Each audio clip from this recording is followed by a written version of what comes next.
Psihoaktivna zdravila v cestnem prometu. Tako nekatere bolezni, kot tudi zdravila, lahko prizadenejo človekove psihofizične sposobnosti in zmanjšajo njegovo sposobnost za varno vožnjo motornega vozila. Vožnja pod vplivom psihoaktivnih zdravil je lahko zelo nevarna, znatno poveča tveganje za udeležbo v prometni nesreči in je zato prepovedana. Med možnimi učinki nekaterih zdravil so namreč zaspanost, utrujenost, omotičnost, slabost, vrtoglavost, tresavica, motnje vida, nočna slepota, zmanjšana zbranost, krči, nemir, agresivnost in drugo. Kar 10% prometnih nesreč v državah Evropske unije je povezanih z uporabo zdravil, ki imajo negativen vpliv na voznikove psihofizične sposobnosti. Tudi na slovenskih cestah se v zadnjih letih povečuje število voznikov, ki vozijo pod vplivom mamil, psihoaktivnih zdravil in drugih psihoaktivnih snovi, zato te problematike ne smemo podcenjevati.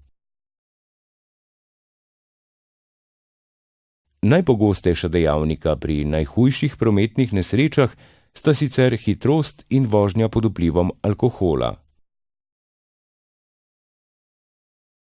Vemo, da alkohol negativno vpliva na vse človeške funkcije, ki so pomembne za varno udeležbo v cestnem prometu, saj zmanjšuje zbranost, zmožnost zaznavanja dražljajev in odzivanja nanje, povečuje število napak, ki jih voznik naredi med vožnjo.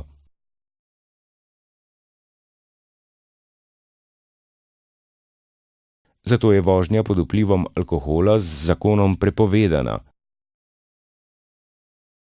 Prepovedana pa je tudi vožnja pod vplivom mamil, psihoaktivnih zdravil in drugih psihoaktivnih snovi.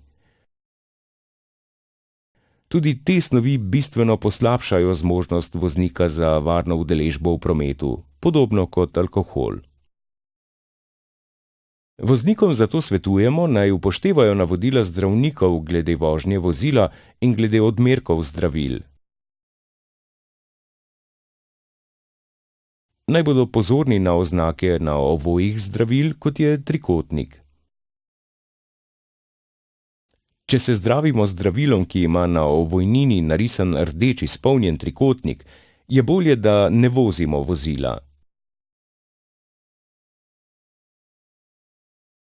Če občasno vzamemo zdravilo, na primer uspavalo, ki ima na zunanji ovojnini rdeč izpolnjen trikotnik, vprašajmo zdravnika ali farmacevta, koliko časa po zaužitju zdravila ne smemo voziti.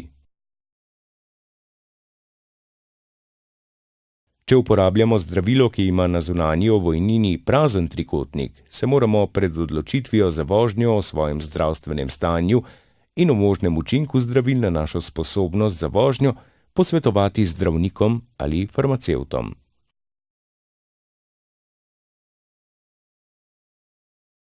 Tudi zdravila, ki na ovojnini nimajo posebnih opozorilnih znakov, lahko v določenih okoliščinah zmanjšajo naše psihofizične sposobnosti.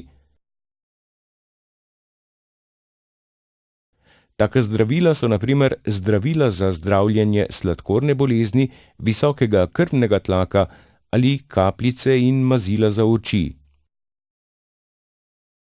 Voznikom svetujemo tudi previdnost pri pitju alkoholnih pijač med terapijo, saj lahko kombinacija že majhne količine alkohola in psihoaktivnega zdravila močno poveča negativne vplive na vožnjo.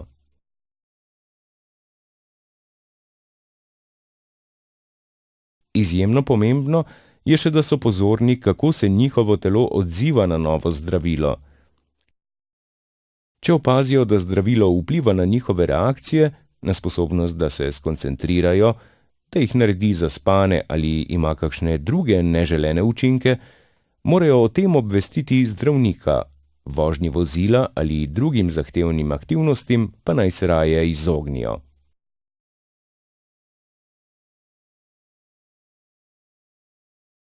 Po zakonu o pravilih v cestnem prometu voznik ne sme voziti vozila v cestnem prometu, niti ga začeti voziti, če je pod vplivom prepovedanih drog, psihoaktivnih zdravil ali drugih psihoaktivnih snovi ter njihovih presnovkov, ki zmanjšujejo njegovo sposobnost za vožnjo.